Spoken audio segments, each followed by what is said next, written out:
You know that moment when your stomach drops? Maybe you see an email chain that you weren't included on, or your partner walks by without their usual hello. Suddenly, your mind starts racing to all the worst possibilities. I've seen how quickly our minds can create unnecessary drama. But here's the good news. Once you understand why your brain does this, you can actually rewire this response. I'm Dr. Lisa, and what I'm about to share with you transformed how I handle potentially triggering situations. The science behind this is incredible. Our brains are literally designed to jump to conclusions. And while this trait once kept us alive, it's now creating chaos in our relationships and our daily lives. Let me explain what's happening in the moment when something seems off. That pit in your stomach, it's your brain's ancient alarm system at work. Think about it like having an overactive security system, one that was perfectly calibrated for a world full of real physical dangers. But now it keeps setting off false alarms in our modern social environment. Every time you encounter an ambiguous situation, like that email chain you weren't included on, your brain starts playing detective. But here's the twist, it's not really an objective detective. It's more like a worried friend who's watched way too many crime shows and sees danger everywhere. That's because thousands of years ago, the humans who survived weren't the optimistic ones who thought, I'm sure those tracks aren't from something that would eat me. They were the cautious ones who assumed the worst and stayed safe. We're literally carrying around survival programming that's now misinterpreting social situations as survival threats. Think about the last time you were left off an email chain at work. Your brain's threat detection system probably kicked into high gear, right? In an instant, you're running through worst case scenarios. They don't want me on the project. My boss must be losing confidence in me. Everyone knows something I don't. It's like your mind becomes a screenwriter for a workplace drama, and not a very optimistic one. The problem is, just like most dramatic Netflix shows, these mental stories are usually more fiction than fact. What makes the pattern tricky, though, is that very occasionally our negative assumptions are right, and our brains love to point this out. Remember that one time when someone really was plotting against you? But here's what I've learned watching hundreds of these situations play out.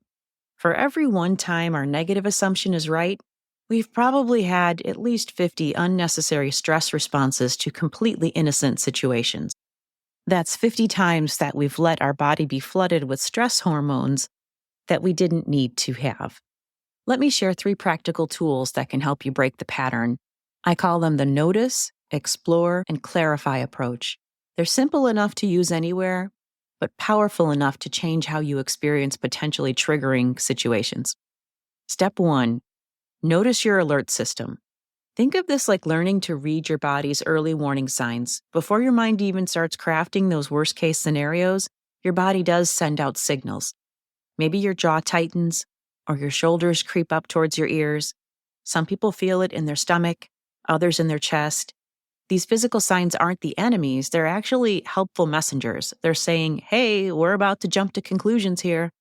Once you start recognizing these alerts, you can catch yourself before you spiral into those negative assumptions.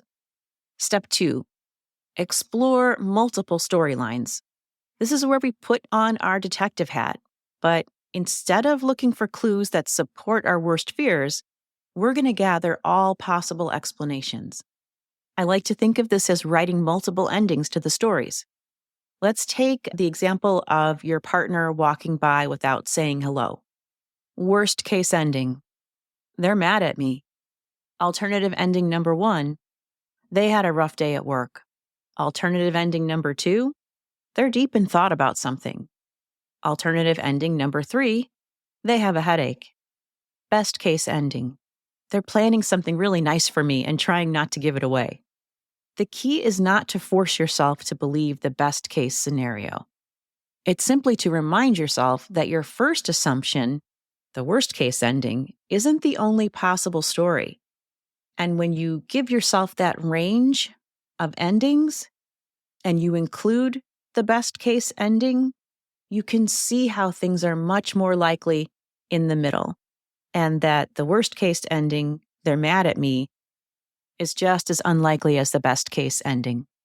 Step 3 is to clarify with genuine curiosity. Here's where most people get stuck. They either stew in their assumptions or they come in hot with accusations.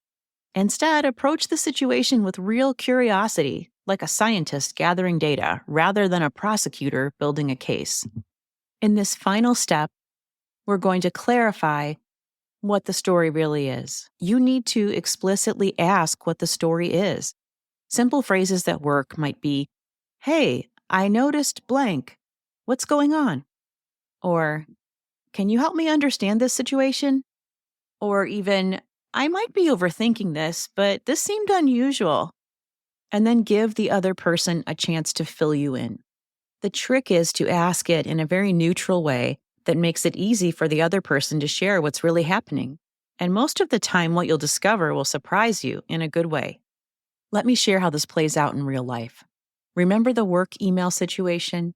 Instead of spending hours crafting worst case scenarios in your head, you might say something like, "Hey, I noticed there's a discussion about the Johnson project.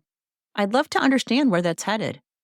What typically happens is something like, "Oh, shoot, I totally forgot to add you." Or, "I thought you were swamped with another project." Or, "I was just about to forward this to you." What's fascinating is how this shift in approach affects your whole system. When you stop assuming the worst, your stress levels naturally decrease. You start sleeping better, no more 3 a.m. worry sessions. Your relationships improve because people feel safe being honest with you. And you actually become better at spotting real problems when they do occur. Think of it like adjusting the sensitivity on that security system we talked about earlier. You're not turning it off completely, you're just calibrating it to modern life. You're teaching your brain to distinguish between tigers and shadows. I've seen this transformation happen in my own life and really decrease my anxiety. When I teach it to others, one of the most rewarding things is watching people's faces when they realize how many imagined disasters they've been carrying around unnecessarily. And here's something else cool about this practice. It actually creates a ripple effect. When you stop assuming the worst, you become someone that others trust to bring their concerns to. You become known as the person who doesn't jump to conclusions. In workplace terms, that's really leadership material. In relationship terms, that's someone that people feel safe with. Look, we're never going to completely eliminate our brain's tendency to assume the worst, and that's okay. This is not about becoming blindly optimistic. It's about finding that sweet spot between being alert to real problems and creating unnecessary stress for ourselves. So here's my invitation to you.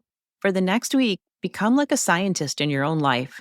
Pick one type of situation that typically triggers your worst case assumptions. Maybe it's work communications. Maybe it's your teenager's mood shifts. It could be your partner's behavior. It could be interactions on social media. Notice when your alert system activates. Write down your initial assumption. Get it out of your head and onto paper. Then write down at least 3 alternative explanations. Even write down the best case scenario. Finally, if it's appropriate and you need to, seek clarification with genuine curiosity. Keep track of what you discover. I bet you'll find that the reality is usually much less dramatic than your first assumption. And even in those rare cases where there is a real problem, you'll be in a much better position to handle it with a clear head. Share your experiences in the comments below. What triggered your worst case thinking? What happened when you explored other possibilities? Your story might help someone else recognize their own pattern. If you found this helpful, subscribe for more practical strategies about decreasing drama and living with more ease. I'm really passionate about sharing things that I've learned about managing stress and creating more calm. Every time you pause before assuming the worst, you're not just avoiding unnecessary drama, you're creating a life where people feel safe being honest with you and honestly feel safe making a mistake or forgetting to share something with you. They'll know that you're not going to stew on it and think the worst. They'll know that you trust them. They know that you'll keep a clear head and get more information when you need to. When you do this regularly, you're going to build up stronger relationships and you're going to free up a lot of mental energy that you used to spend writing those worst case scenarios. Thanks for listening. Until next time, stay curious about what else might be true.